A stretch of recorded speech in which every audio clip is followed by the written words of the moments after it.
Ngise kulabo abathi ngalahlwa indoda. Ngise kulabo abathi ngalahlwa ubaba. Ngise kulabo abathi ngalahlwa uma. Ngise kulabo abathi anginabantu emhlabeni. Ngise kulabo abathi bayintandane. Azothi ngindoda abafelokazi. Athi nguyise wentandane.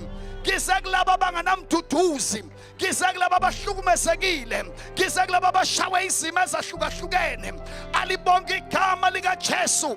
UKristu ngowakho, insindiso ingeyakho.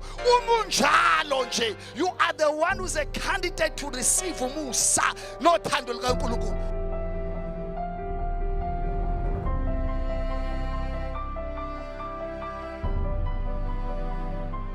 The moment has come. Thank you, Jesus. Okwakho manje is to receive. Wherever you are and say, Father, I just receive my healing. Father, I receive my miracle. Father, I receive in the name of Jesus. Noma ngabe bese kuyisikhathi singakanani, kholwa manje, kholwa manje, kholwa manje, isitshele ukuthi manje kuyenzeka, kuyenzeka, kuyenzeka, kuyenzeka, kuyenzeka, kuyenzeka, kuyenzeka, kuyenzeka, kuyenzeka, kuyenzeka, kuyenzeka, kuyenzeka, kuyenzeka.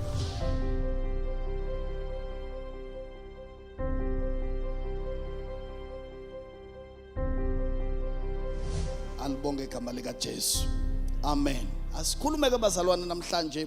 Umyalezo wami namhlanje uthi, who must be saved? Bani ekumele asindiswe. Amen. Mingumnqakiswano khona ngevangeli. Uma uthi ushumayeza umuntu omusha uthi akasindiswa, athi hayi akusindiswe laba abadala ngoba sebeseduze nethuna bona sebezokufa, mina ngisa right. Alibonge igama lika Jesu.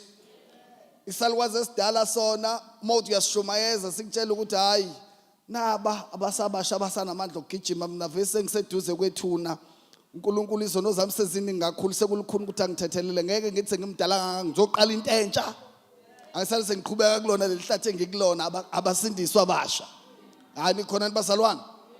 Uthi ukhuluma nabampofu uthi abasindiswe bathi ngixakeke kanje mina uNkulunkulu akangithandi, ngeke akusindiswe laba abanemali. Laba abanemali uthola ukuthi abasiboni isidingo sokuthi basindiswe, bacabanga ukuthi imali iyo yonke into abanayo, bangasiboni isidingo sikaNkulunkulu. Angazi noma nikhona nibazalwane.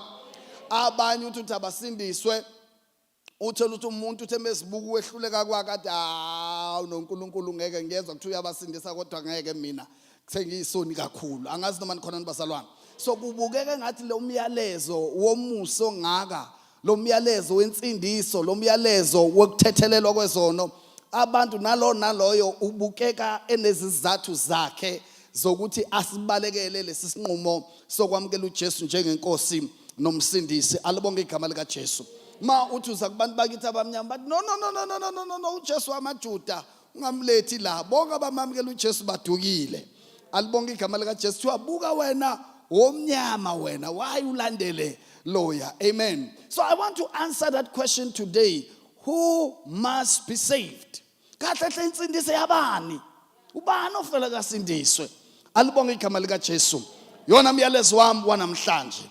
Alibonge igama lika Jesu. Now, ukuphendula ke lo mbuzo ukuthi who must be saved? Okokuqala ngifuna ukuthi all people from all nations must be saved. Bonke abantu abaqhamuka kwizizwe nezihlanga ezahlukahlukene, kuyiphupho likaNkulunkulu ukuthi bonke basindiswe. Ecebweni laNkulunkulu lensindiso, insindiso engayidesignele abantu bebala elithize noma abantu bohlanga oluthize, kodwa insindiso eyabantu bonke abadalwe uNkulunkulu wabaletha emhlabeni, irrespective of the color, irrespective of the race, irrespective of the tribe, irrespective of isizwe noma ination abavela kuyona. Angazi noma nikhona nibazalwane. Angithi siyazi ukuthi isizwe sase South Africa, right?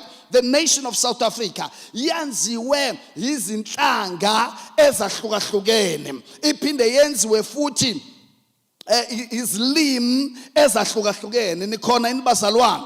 Yes. So zonke lezi zinhlanga, zonke lezi zilimi, zonke ecebweni likaNkulunkulu ziyafitha. Ngiyangizwa nibazalwane?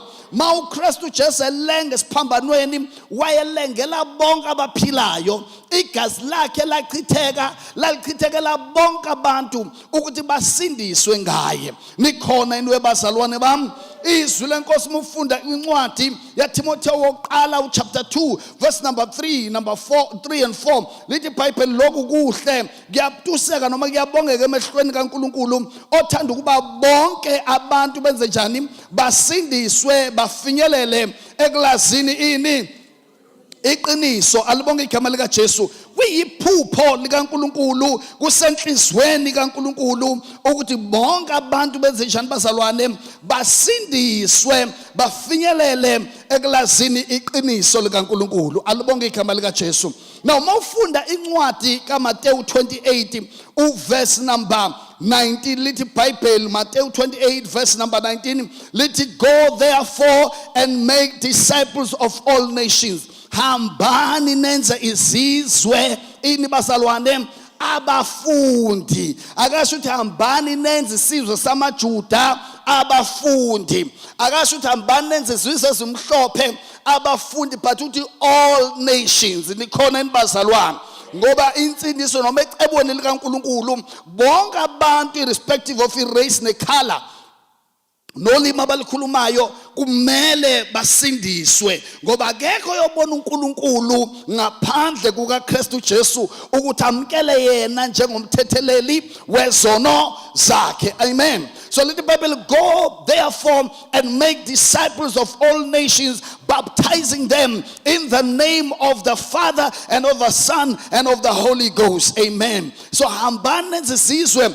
abafundi nibabhaphathise egameni likayise elendodana nelikamoya oyingcwele alibonke igama lika Jesu ebesethu Jesu teaching them to observe all things that I have commanded you and know that I am with you always even to the end of the age. So uJesu uyabatshela ukuthi ezinhamba neendaweni ezahlukahlukene niyoshumayela izwi lelizwi lelingasabi ngalo nilishumayele ngesibindi alibonke igama lika Jesu ngokuba nginani nikhona inibazalwane ngifuna ukutshela nawe ukuthi ungayithathi kancane lemvuselelo abanye abantu balinda isivunguvungu ngifuna ukuashora ukuthi God is in this place alibonke igama lika Jesu kwimvuselelo esiqedile kunomama oke wafakaza sicela nje abantu ngithi kwasekusuku lokugcina abathi lemvuselelo kukhona into eyenzekile kimi lo mama engabekwanga izandla kodwa weza ngaphambili wathi soloke ngiqale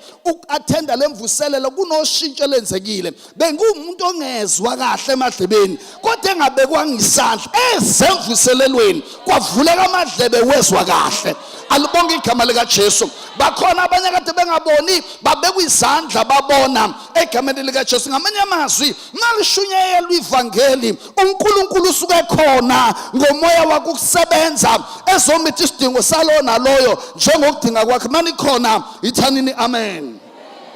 So ke uJesu utashunyelwa ivangeli kuwo wonke bukobo bonke. So everybody must hear the gospel.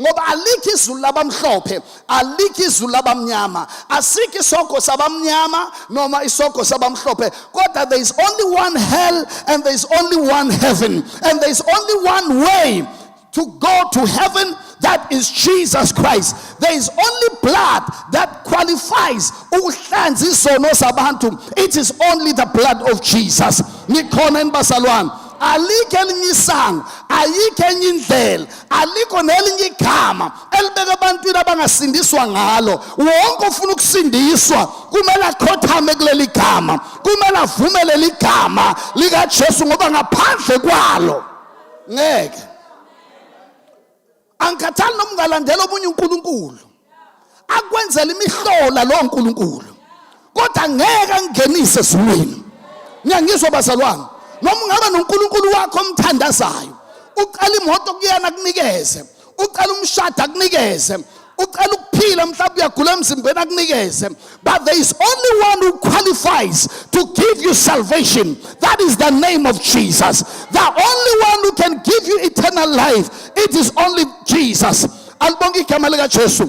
That is why kuba bonke uNkulunkulu abalandelwa izizwe zonke abekho abangatshela ngokuthethelelwa kwezono abeke bangatshela the eternal life, because eternal life is only found through Jesus. Eternal life is found in Christ. Forgiveness of sins, it's only found in the blood of Jesus. Manikona aniti amen. Without the blood of Jesus, there is no forgiveness of sins. Without Jesus, no eternal life, because eternal life is found through the Son of God, Jesus Christ. Somebody say amen. Mawufundiswa lenkosi kwincwadi yesambulo. Ngiyafisa lama verse nginivulele wona ukuze ningasho ukuthi lo baba usirobhile. Ngiwumuntu othi mekhuluma into ngifisa ukuyibheka ngescripture ukuze wonke umuntu ezwe. Alibonke igama lika Jesu. Now ngiyazi abanye bajwayele ukunikezwa iverse elilodwa kugijinjwe neverse elilodwa. Ngizokunika ukuze ufike ekhaya uyifundele lento engizoyishumayela la. Alibonke igama lika Jesu. Now mufunda incwadi yesambulo chapter 5 verse number 9. Incwadi yesambulo chapter 5 verse number 9. Uthi, and they sang a new song, saying, you are worthy to take the scroll and to open its seal, for you were slain and you have redeemed us to God by your blood out of every tribe. Nazog wasithenga usithengela uNkulunkulu.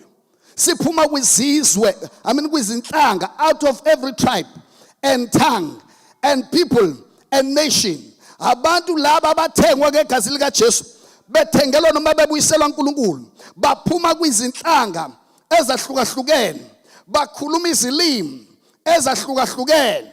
Omunye ukhuluma isiShangana, omunye isiZulu, omunye isiBhunu, omunye isiPutukezi, kodwa bonke bahlanganiswe into eyodwa ukuthi bathengwe ngegazi lika Jesu. Bonke baabantu abaphuma esizweni ezahlukahlukene. Lithi iBhayibheli, and he has made us kings and priests to our God. Nikhona nibazalwane menikhona thanini amen.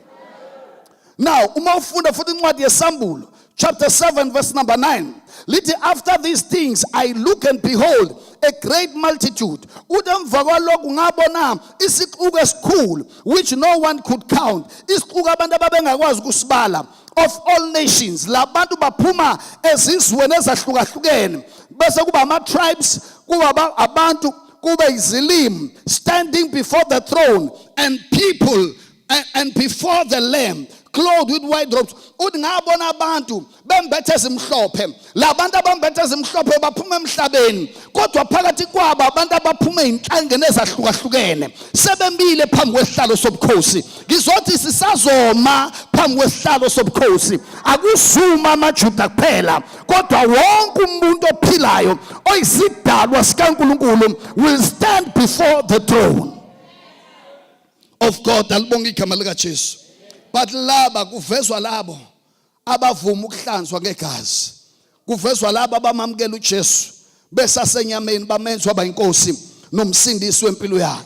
Wonke umuntu udlala ngawe, umuntu okutshela ukuthi hayi wena kahle, khululeka wena, uJesu wabamhlophe. Alibonge igama lika Jesu. Ya abanye basele kona lapho ukuthi uJesu wazalelwe esizweni samaJuda, sebekhohlwa umyalezo. Angazi mani khona nibazalwane, ngoba ubuJuda buka Jesu kufana nokuthola incwadi. Alibonge igama lika Jesu isemvlophini. Listen, umyalezo ungaphakathi kuphi khona abazalwane kwincwadi. Ngeke lokukhalela wena ukuthi ngithunyelelwe incwadi ngemvlophe brown, noma ngithunyelelwe incwadi ngemvlophe pink, noma ngithunyelelwe incwadi ngemvlophe emhlophe.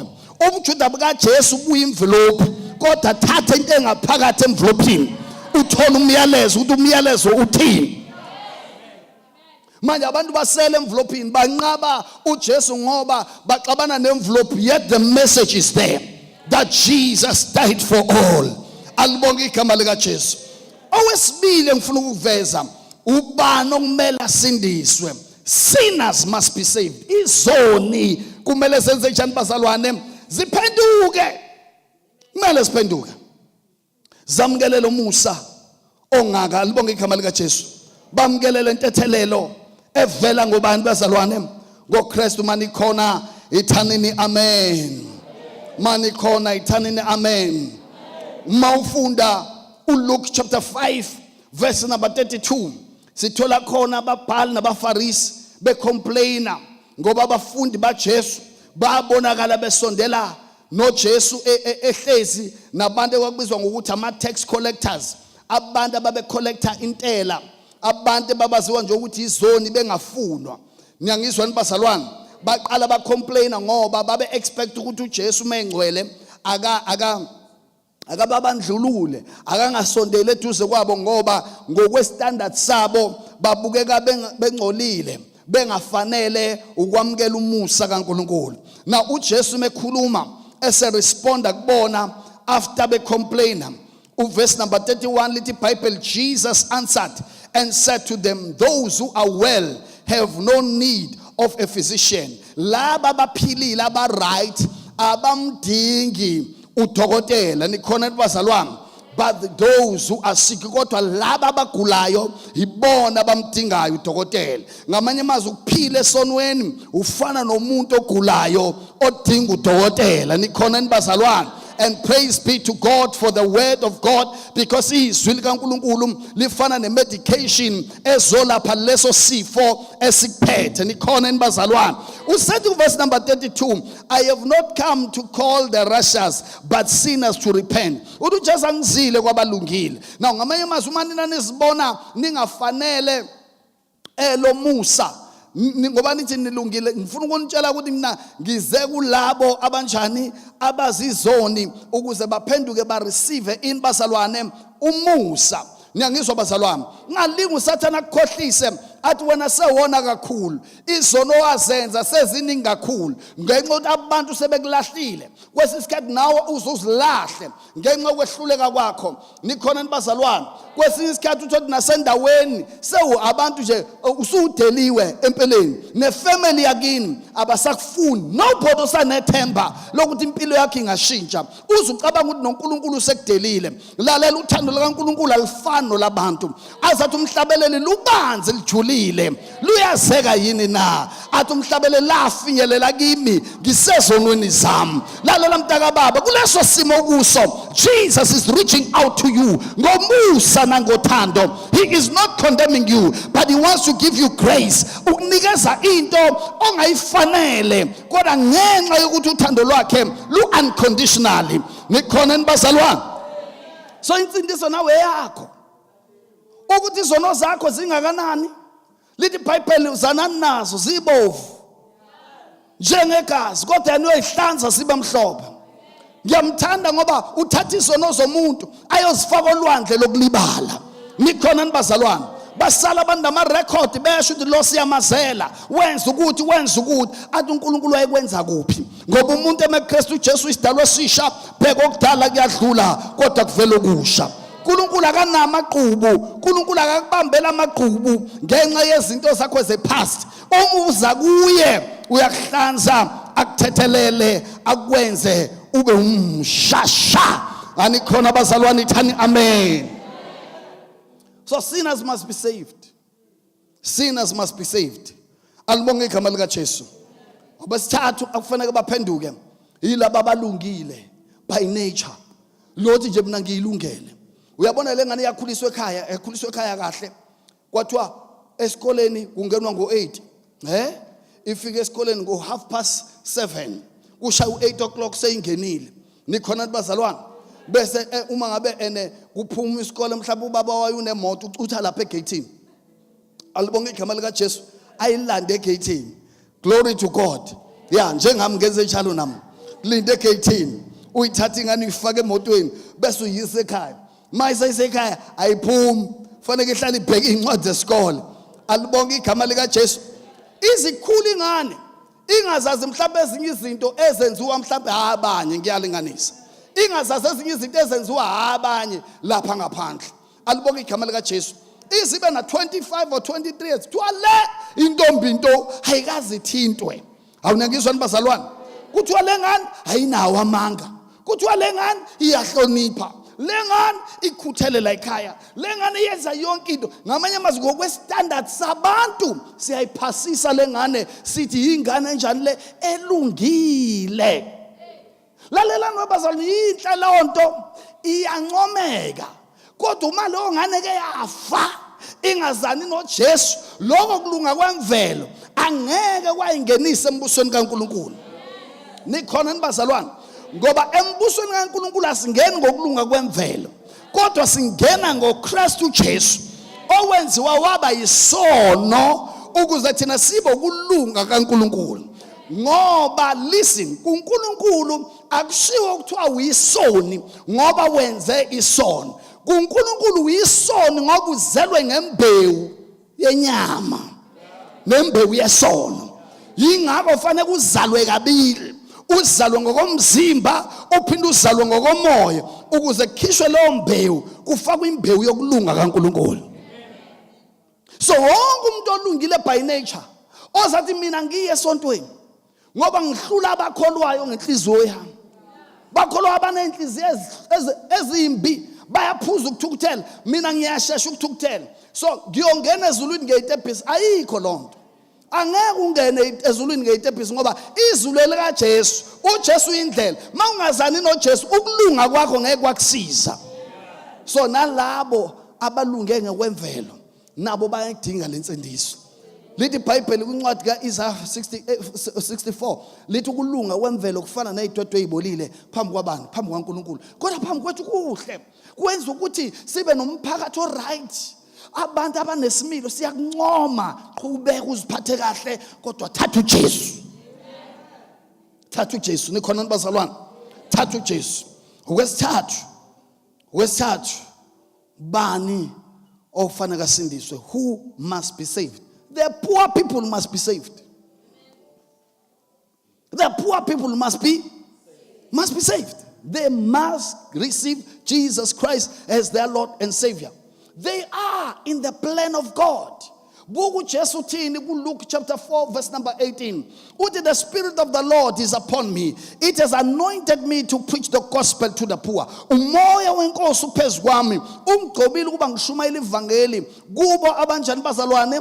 Abampofu. Why qalwa ngabampofu? Ingoba abantu abampofu abantu abafragile, abantu abazwelayo, abantu abazi ukuthi ba rejectiwe, abantu abazi ukuthi abafunwa, abantu abanomoya okuzenyeza. Nikhona nibazalwane? Othe mezibuka ngisho ukuthiwa akakhuluma nje emshadweni noma semncwabeni, umuntu ompofu uyathanda ukuvela axolise nje singekho isidingo. Axolise nje. Alibonge igama lika Jesu. Hawu nje kunjoba ngiceliwe ke kuthiwa ngikhulume kulomcimbi, hawu Nkosi yami ngingelutho, angazi ukuthi bekwenze njani kuze kukhethwe mina ngoba mina nje ngiyinto engelutho. Udelela uNkulunkulu umusho njalo. Ngoba lithi iBhayibheli, when we are wonderfully and fearfully made. You are not a mistake. You don't have to apologize. Those people are giving you that opportunity. That means they see value in you. No nkulunkulu boni value kuwe. Nikhona nibazalwane. Ungabothi uma umemcimbini lokuxolisa uthi bazalwane angilutho mina. Hawu ngiyisihlupheki nginje. Ayibo. Ayikhulunywa lonto. Now, the Spirit of the Lord has anointed me to preach the gospel to the poor. Ngoba uNkulunkulu ufuna ukubatshela nabampofu ukuthi lalela nani ngiyanthanda, nani nisecebweni lami. Ngiyangizwa nibazalwane. Lize lithi iBhayibheli wenziwa mpofu ukuthi ngoba umpofu bakhe thina sicetshiswe. Ngiyangizwa nibazalwane. Ngamanye amazwi uthi lalela ngifuna ukukunikeza imfundiso bese ngifuna ukushintsha nesimo sempilo yakho. Ungaloku uhamba uxolisa uhamba uzibukela phansi ngoba there is value in you. Nikhona bazalwane. He wants to change their condition because le poverty ophansi kwayo, it was not the plan of God for you. Nikhona nibazalwane. Nobody was created to be poor in the mind of God. Buku Adam esensimini kaNkulunkulu, ensimini yase-Eden. Lithi iBhayibheli uNkulunkulu wathi membeka lapha, lithi iBhayibheli wambusisa what you must multiply. You must multiply, you must increase, subdue the earth. Hayi ukuthi ubuswe izimo. Lo kubuswa izimo, it comes from the devil. It's a plan ka Satan so that he will frustrate you. Uzube ne-anger towards God. Ucabanga ukuthi uNkulunkulu uyakubandlulula. uNkulunkulu akanandaba nawe kanti unama-plan nawe. Yingakho uma ufika kuJesu ufuna ukuthethelela izono zakho ebese shintsha lento yakho yompofu. Lesikhwakhwalala neshiqinga neshoqongo namabhadi namanzi amnyama. Awashintsha. Uzohamba uthi yonke into engiyenzayo ayilungi mina. Yonke into engiyenzayo ayilungi mina. uJesu ufuna ukushintsha yonke lonto. uthi mawenza izinto zenzeke izinto ngoba usungobusisiwe. Elithi iBhayibheli labo bendlu yokukholwa babusiswe kanye noAbraham. Ngiyangizwa nibazalwane, mawusufika kuJesu ulwela ukuthi uphume esonweni uphinde uphume nakwipoverty ngoba it's not in the plan of God for your life. Ayikazi ipoverty yamkhazimulisa uNkulunkulu empilweni yomuntu. Ngiyangizwa nibazalwane, abantu ababa nje umpofu intokozo yabo incane kakhulu. Ngoba uthi esathi uphakeme kakhulu ahlabelela aqeda athi mefika lapha ekhaya afika isinkwa sikho lonke leculo kade ethi uphakeme kakhulu kuvele kushabalale lonke lihambe njengokuthi uthelwa amanzi abanda boom. Nikhona nibazalwane, uthi efika nje ngakusasa ithi wema kufuneka izicathulo zesikole. Hey, ngithathe imali yezicathulo ngalahlo yihlo ngiyangibona ngixakekile. Kade ehlabelele esontweni ethi sikhonza uNkulunkulu wesimanga. Yabona ukuthi poverty ifihla ubukhulu bukaNkulunkulu, ifihla amandla kaNkulunkulu. Nezingane zakho zize zikhule zingamfuni lo uNkulunkulu ngoba azimboni ukuthi usiza ngani. Manje ngiyakholelwa kwivangeli elizokukhipha esonweni liphinde likukhiphe kwipoverty uhambe sibusisweni ukuze ube isibusiso kwabanye. Poverty will limit you. Listen, ngisho uNkulunkulu angafuna ukuthuma umuntu akakwazi ukuthuma umuntu ompofu. Ngisho esafuna ukuthuma ukutheni uthe hambani ezweni lonke ezizweni zonke. Mawumpofu esiphi isizwe ozoyakusona ngoba ngisho ukuya la eGoli udinga mhlawumbe nje 1500 ukuya la eGoli wethikithi nje kuphela. Ngiyangizwa bazalwane, umuntu ompofu ngisho uNkulunkulu afuna ukumthuma uNkulunkulu uqala bese enkingeni. Ngizomthuma kanjani ngoba ngizothi akahambe oshumayela eMaritzburg uyofika ngane enganayo imali yokugibela. Umuntu ompofu angaba nomthwalo wokusebenzela uNkulunkulu kodwa agcina ngamsebenzelanga.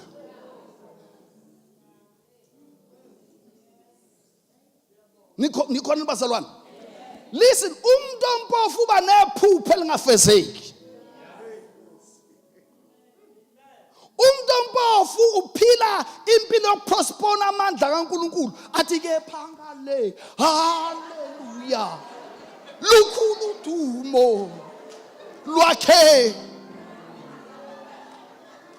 kodwa fanele indaba iqale la. Qala la. Ngeke uJesu azofa emhlabeni ebesethi indaba yakho uyayilungisa ngalezulwini. Ngalezulwini siyothola imqhele. Indaba zakho nezitori zakho fanele ziqonde la. Isimo sakho sishintshwe la. Ukhululwa empofini la. Ukhululwa esonweni la. Uthethelelwe esonweni la. Angilifuni ivangeli elithi angibekezelele ukuhlupheka. Ngoba ngothe ngishumayelile kuthiwa uma lento yakhe imsebenzela waye nje. Angifuni ukuhlupheka with passion. Angifuni ukuhlupheka. Abantu abahluphekayo kwathi uJesu esefile bahluleka na ukungcwaba uJesu. uJesu listen, isidumbu sakhe sathathwa umuntu owayecebile wawumfihla ethuneni.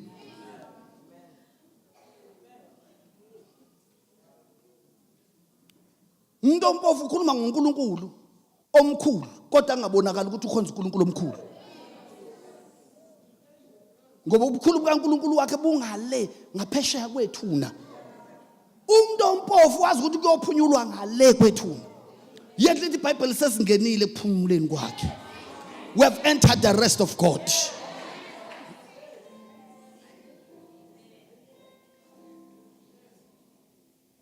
Awutshela umakhelwane lo mfundisi uyakuzonda ukuhlupheka. Lo mfundisi uyakuzonda ukuhlupheka. Angifuni ukuhlupheka, angikufuni.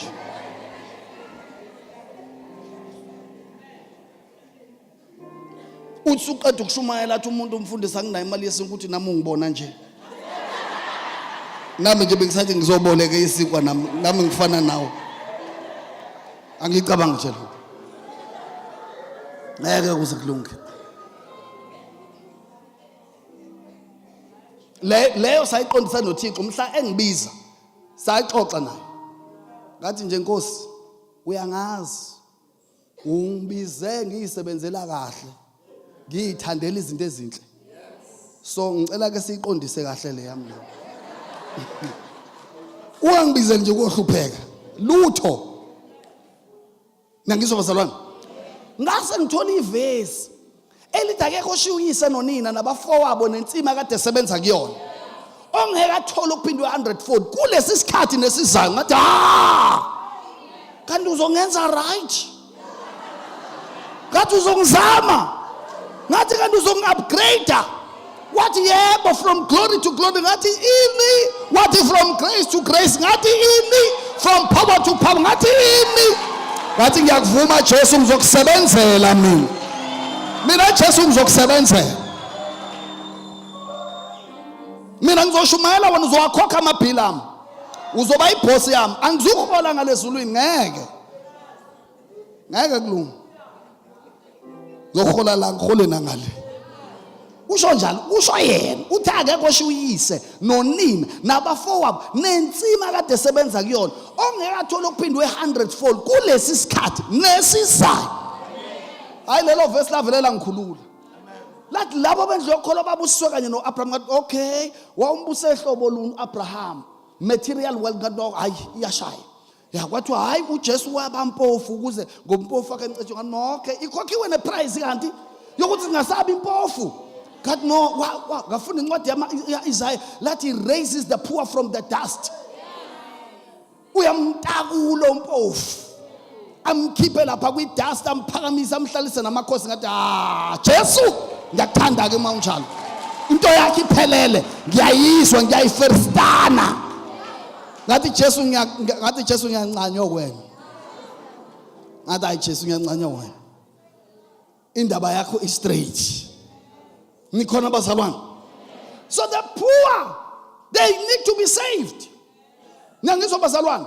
So that Jesus cannot just save them from their sins, but also he can take them out of poverty and raise them up and give them a better life. I'm not promising you that you'll be a millionaire, but I'm promising you that God will be your source, your provider. You will experience full supply. Nyangizwa bazalwane. Uzayichazela nto uDavid athi bengimncane athi namhlanje sengikhulile athi angizange ngibone olungile ehluphekela ini isinkwa. Angaze ngibone olungile eshiyiwe nabantwana bakhe behluphekela ini kusho ukuthi uJesu uyakwazi ukumitha nezidingo zenyama akamithi idingo zomphefumulo kuphela kodwa nesenyama isidingo yingaka athi give us today our daily bread. Okay, Jesus is able. He's not interested in your soul. Udlala ngawo umuntu omakushumayeza athi uJesu unendaba nenhliziyo yakho kuphela. Hayi. Uthe funani umbuso wakhe nokulunga kwakhe. Wathi konke lokho kunye will be added. Ngiyangizwa bazalwane. What your blessings are going to overtake you. Wayichaza kamnandi lento uDavid wathi goodness and mercy shall follow. What all the days of my life. Kusho akufanele ngithi sengihamba ngilindele izinto nama generational curses nento ezithize zongilandela. Mina ngilandela goodness and mercy. And when goodness and mercy follows me, kukhona nemali nempumelelo lapho. Nekusasa eliqhakazile. Yike Jeremiah, I know the plans I have for you. What the plans should prosper you, not to harm you. Kanti uNkulunkulu muhle. Again uNkulunkulu onendaba nomphefumulo wami kuphela. Kodwa uNkulunkulu concerned with every area of my life. He's able to do exceedingly abundantly above all that you may ask or think, according to his power that is at work in us. Okay.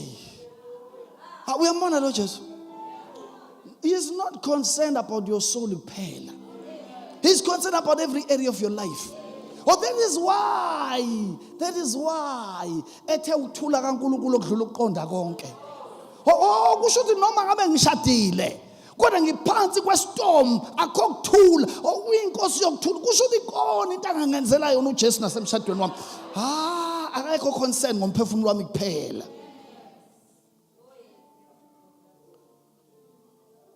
Oh yiko Davide. Azathi wena Jehova ngumalusi wami. Athi angiweswela. Oh, kusho ukuthi uyakwazi ukumitha nezidingo. Oh, he's good, he's good. He's too good. Tell umakhelwane he's too good. He's too good. He's too good. So who must be saved? The rich must be saved. Nabacebile bamdinga uJesu. Izolo sifunde ngoZakewu lithi iBhayibheli wayicebile. Ngoba lithi iBhayibheli komsizana umuntu ukuthi azuzwe izwe lonke ngenxa yencebo. Kodwa lahlekelwe umphefumulo wakhe. Kusho ukuthi ompofu kumele asindiswe. Nocebile nawe uyamdinga uJesu ngoba imali ayiyona yonke into. Though isolvele inkinga eziningi kodwa it's not everything. You still need God even though you have money. Because uZakewu wathi ecebile wafika uJesu kuyena wathi insindiso ifikile ngoba imali cannot be insindiso yakho. uJesu insindiso yakho. Bayangizwa nabazalwane? Yeah. So uZakewu wasindiswa naye. uJesu wafinyelela kuyena ngoba nocebile uyayidinga insindiso kaKristu. Alibonge igama lika Jesu. Ubani okumele asindiswe? Those who are weak. Babona khona abantu abazaziyo ukuthi nje mina hawu ngibuthakathaka. Alibonge igama lika Jesu. Ngikhuluma izolo ngathi uma uNkulunkulu esesindisa usindisa nalabantu thina esingacabanga ukuthi bangasindiswa. Nikhona nibazalwane? Sindisa uNkulunkulu intombazane yaziwayo endaweni. Uthi wale ayidlulwa ntshebe. Ayidlulwa mkhaba.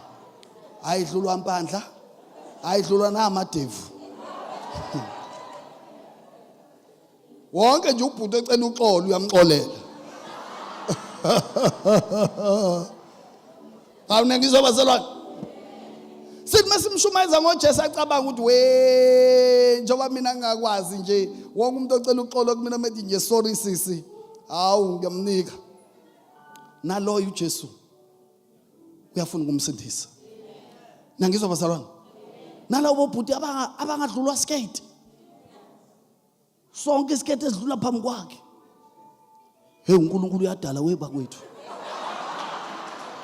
Kudlula omnye shone ngalathi bengithi uyadala hayi uyenza. Kudlula omnye shone ngalathi hey akenzi uyamangalisa. Ngiyangizwa bazalwane? Laba abahlale behangaza.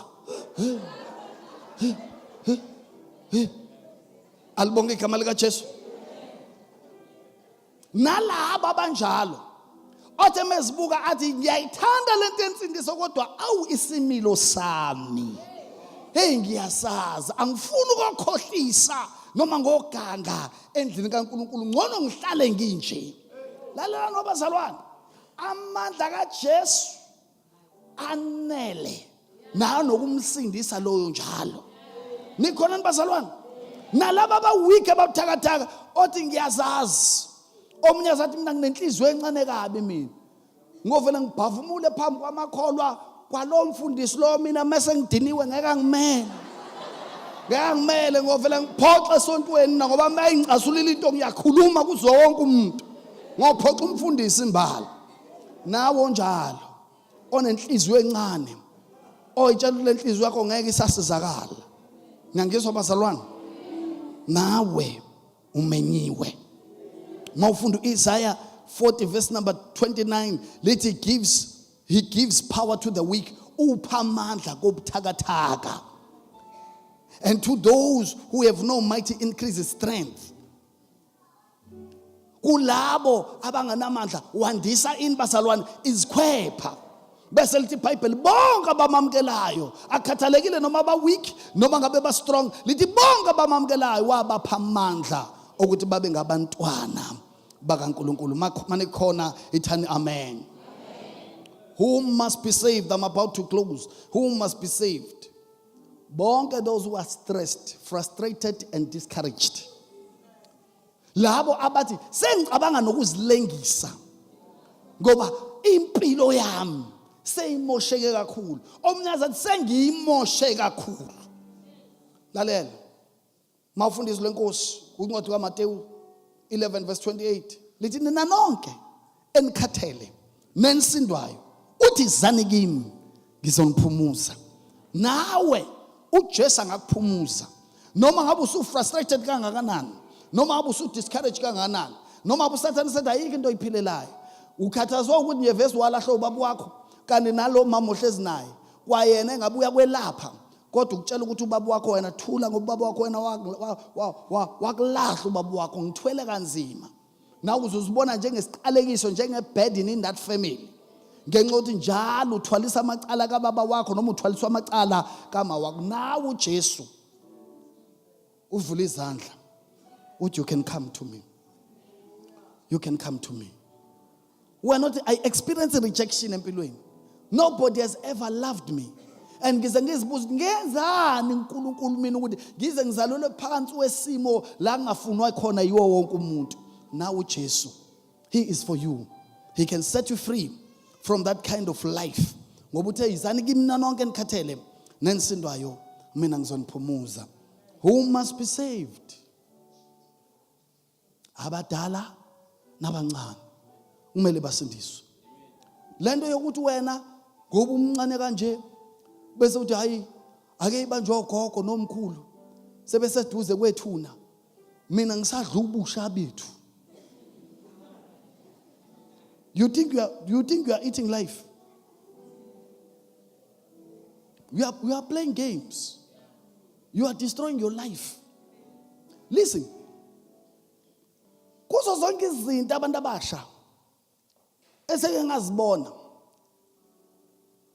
abathokoza ngazo eziningi zazo ziphethe ukufa. Lalela. Amaflower awahlali kuphela emshadweni. Ningizwe ukuthi ubona amaflower in the front akusho ukuthi umshado. Kuyenzeka kube khona amaflower kanti khona isidumbu ngaphansi. Ngangena nami komunye umncebo ngangena nami komunye umncebo. Ngibona imbali ezimhlophe ezinhle. Kithi ngabe kuyashadwa yini? Kanti umncebo. Zazi izinhle ezinkulu. Zivele zalikhava ibhokisi ungaboni ngisho ubona kanti kukhona ukufa ngaphansi kwezimbali. Bana basha kunezinto lapha eminyango ezigitazayo ezibukeka zimnandi. Ozokwesa isikhathi uzoyitshela ukuthi ngasala kanti uyasinda ngokusala kuzona. Uyangizwa na? Kwesa isikhathi uzozibona ngathi awusekho ezintweni kanti la ususa ezintweni ngempela. Awunangizwa na? Lithi iBhayibheli kunendlela ebukeka inhle emehlweni omuntu kanti isiphetho sayo sikufa. Mawubuka impilo yabantu abasha balesi sikhathi baphila impilo beyitshela ukuthi bahlakaniphe baqedile. Bathi abazali bebekhuluma nabathi wema yima kancane ma omuphi lo nyaka ma athi uma wakhe u2017 athi ke ma it's my time sadlule sakho ma ungafuni ukuzongenza ngibe ugogo ngesikhathi sami safike sakho angikuphazamisanga ngangingeke ake ungiyeke kanti uzokusiza ubhizi uhamba ngo120 uya emgodini la ungeke uphume khona. Bana bashake ngimtshele lokho uma abazali benikhuza hayi ngoba benincisha ubumnandi kodwa they are saving your life ngoba sebeyihambile lendlela bahuzuka la bahuzuke khona bashayeka la bashayeke khona kunezifiso zabezithi la engilimale khona ngifisa ingane yami ilimale khona la engihluleke khona ngifisa ingane yami ihluleke khona kwimgodi engene kuyona ngifisa njobe babaze xabana nawe usuthi uma wakhe akakufuna ustreet uzubize ikini ngejele uthi lapha ekhaya isejele yazi ngathi uma wama ngaba njengawe yazi uma wakho na uya understand uma wakho uya understand hey uma wama kezwe emshini ungathi uwarden waseWestville prison.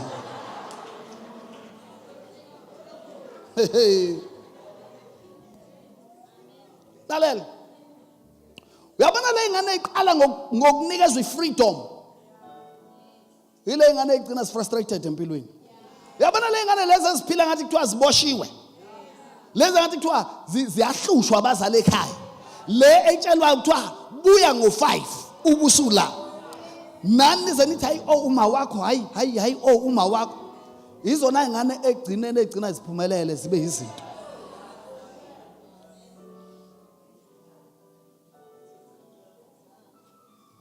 Apha mina ngizonitshela bafethu. Angiqashiwe. Ngizokutshela nje ucash. Ngizokutshela ucash. Uthi kuyenze kuyitshethu unhlenhle. Untshethu uyazi. Futhi yabona laba abayitshethu bayazi. Yilaba abangazi lutho. Yabona nje manje phela ama exam. Njengoba kuphela ama exam. Kodwa yena usabuza abantu ukuthi Friday ziwapi? Kube kubhala amaze ziwapi Friday? Man khona bazalwane. Usathi sojava kuze kusekuseni ngesikhathi sama exam. Ngoba ufuna ukuba ucabanga ukuthi urelevant. Awungangizweni bazalwane. Badansa baze bashone phansi. Baze bafishane badlula otikolosha.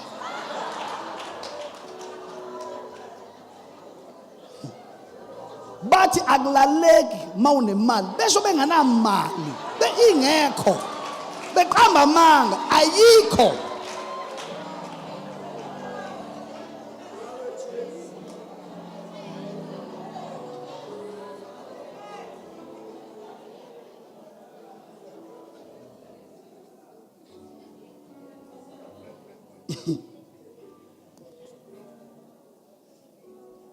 Ulala kanja akulaleki mawunemali. Abantu abanganamali abangalala.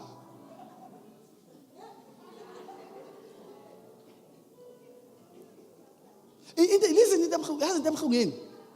Yabona ngesikhathi ugxuma uzujuluka ukuthi ngesikhathi ugxuma wena uzujuluka kuze kube ebhlungu emlenze.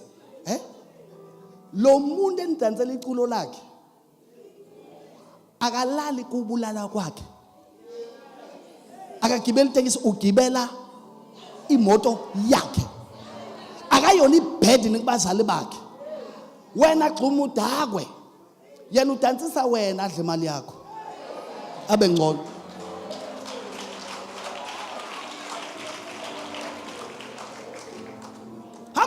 Listen, hamba ba check noma ungababiza bonke. Nalabo baba nemkhaba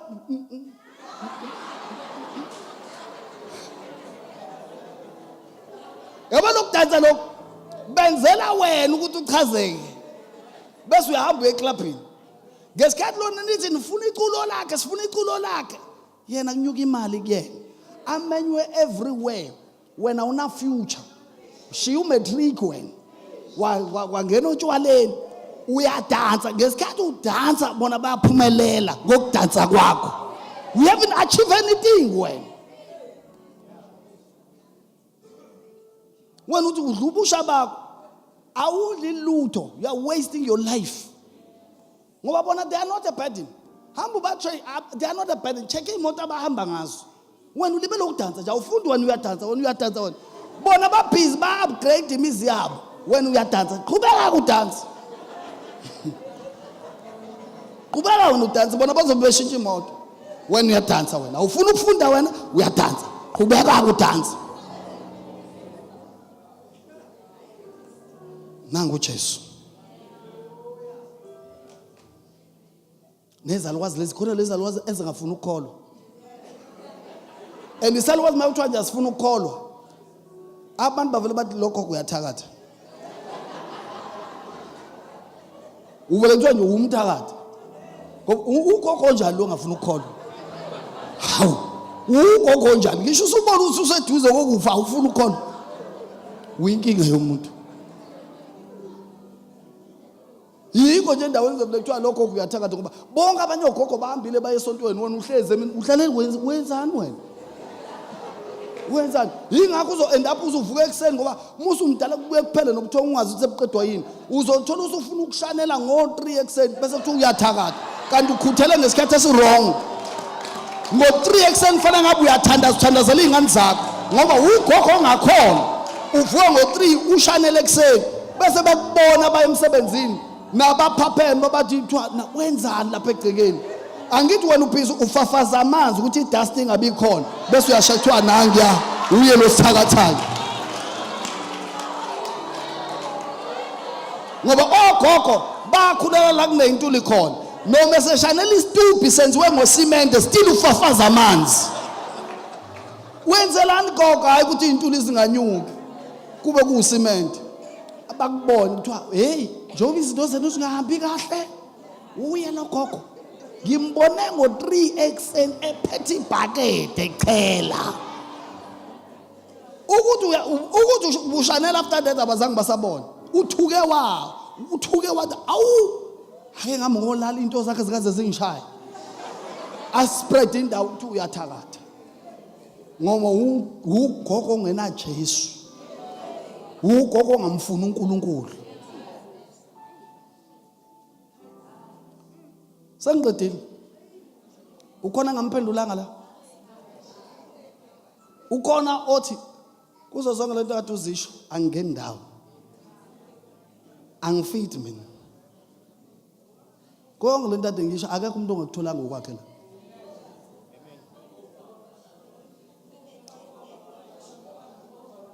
angikhulumi ke phela ubaba ongana Jesu ngingayithi indaba yakhe ubaba ongana Jesu unenhliziyo encane ngani ugcinwe nikezwe i-nickname athe mefika ekhaya kuthiwa nansi tornado seyifikile aqalaza ukuthi yini le kuthiwa hayi sikhuluma ngale yanto le edlula kanti kukhulunywa ngayo ngoba ukungena kwakhe ekhaya akunakuthula hlala lapha edining room ungazi ukuthi yini inkinga yakhe ahlala ehlinile njalo hlinele nonkosikazi wakho hlinela nezingane zakho ufuna ukusatshwa nje ungazi ukuthi yini inkinga yakhe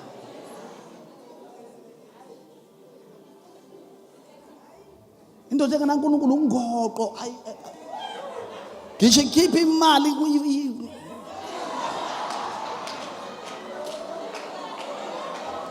kuthiwa baba yanele ayonele kanjani baba ongena Jesu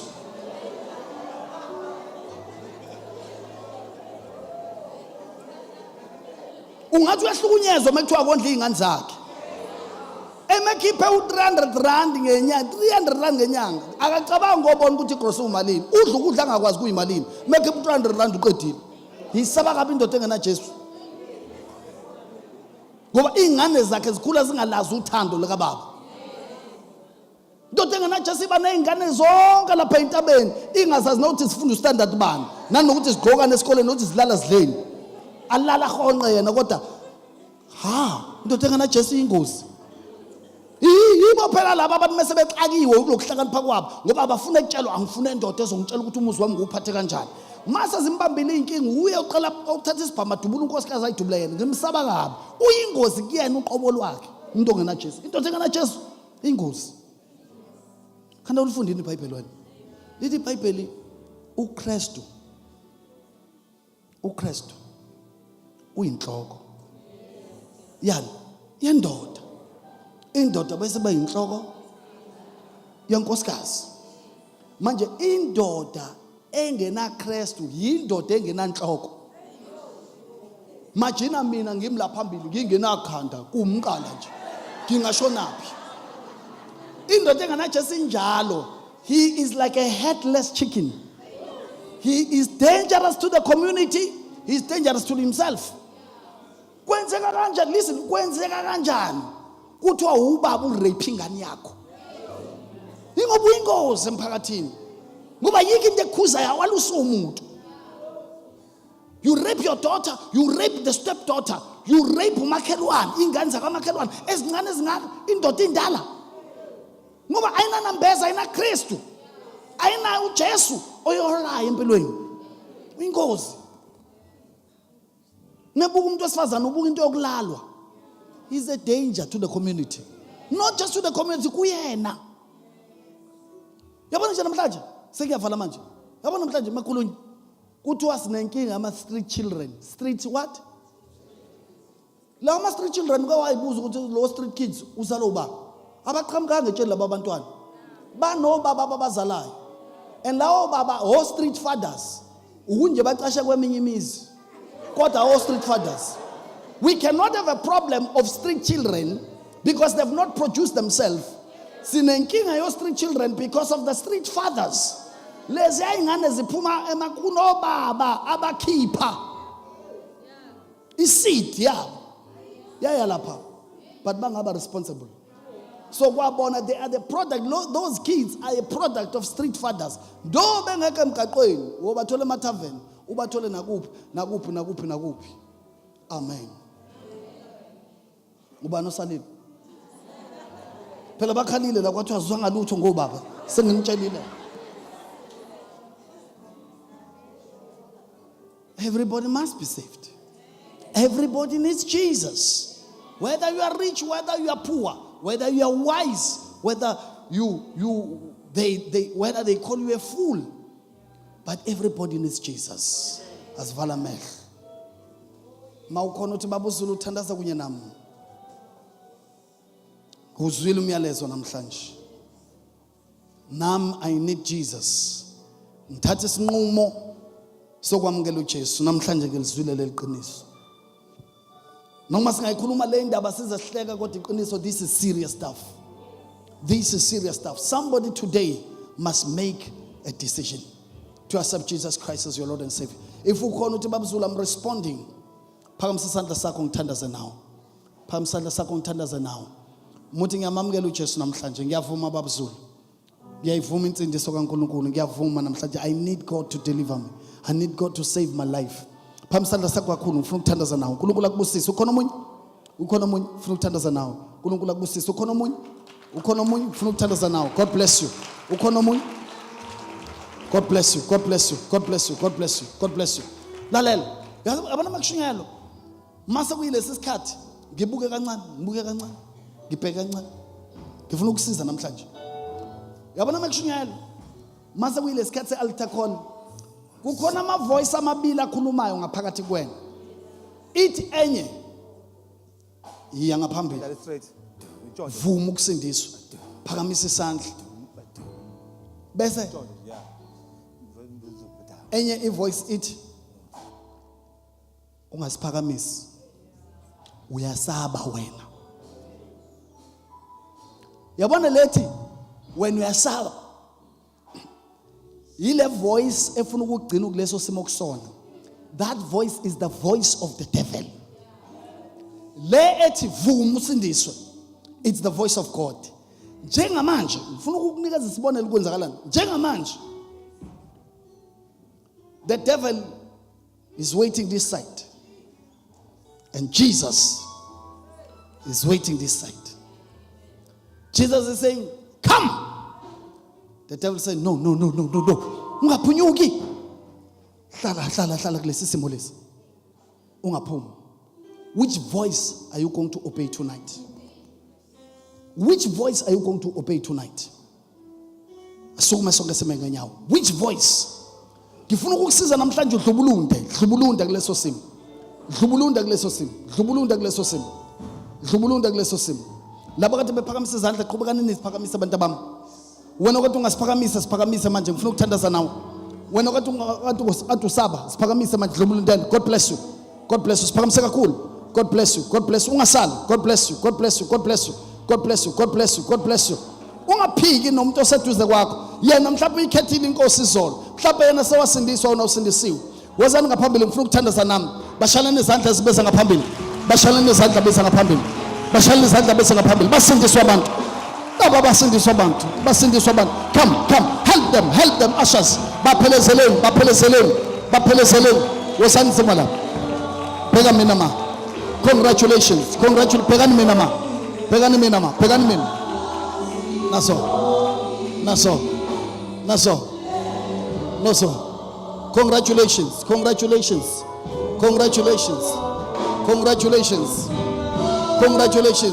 Lombu songaka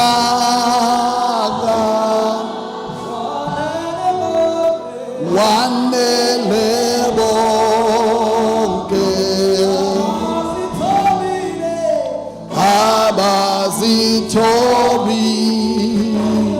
leyo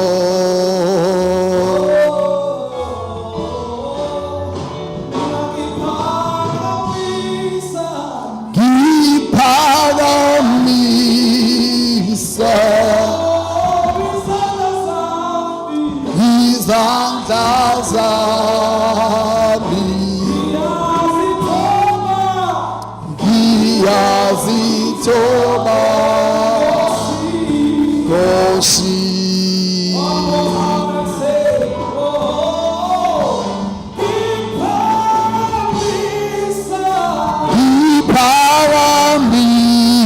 ngiphakamisa izandla zami ngiyazithoba Nkosi. Ngicela niphakamise izandla zenu zombili nineni la phambili.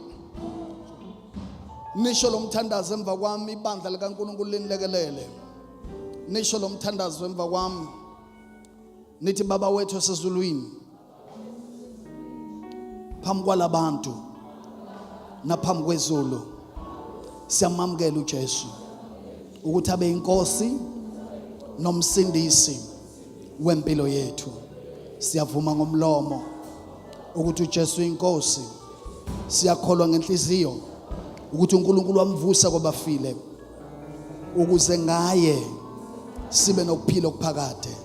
Namhlanje siyamkela ukuthethelelwa kwezono zethu nokwesulwa kwamacala ethu. Namhlanje siyavuma ukwenziwa idalwa ezintsha, okudala kudlule kodwa kuvela okusha egameni lika Jesu. Amen. Amen. Amen.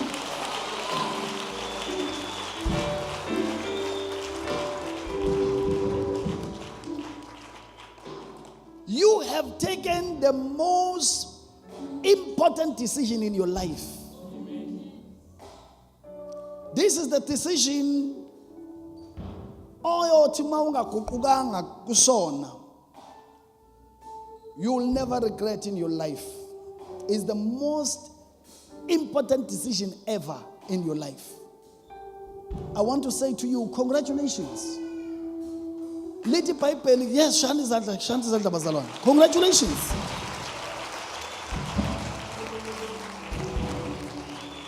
Lithi iBhayibheli, umuntu uvuma ngomlomo akukholwe ngenhliziyo bese kuba ukusindiswa. Namhlanje ninikeze uNkulunkulu ilungelo lokuthi abe uNkulunkulu phezulu kwempilo, abe inkosi nomsindisi phezulu kwempilo zenu. Nivumela namhlanje uNkulunkulu aqale enze umsebenzi omangalisayo empilweni zenu. I want to say, after this decision, keep on coming to church. Keep on serving the Lord. Ningasabuyele emumva. Ngicela nilandele nangisi sofaka ibuko lapha. Nonke nilandele lwasi sofaka ibuko. Wave sisi bakubone nangiya. Ngicela niye khona. Manje nonke niye khona. Bazoxoxa nani kafishane. Alibonge igama lika Jesu. Hallelujah. Ngibashaya izandla. Praise the Lord. Amen.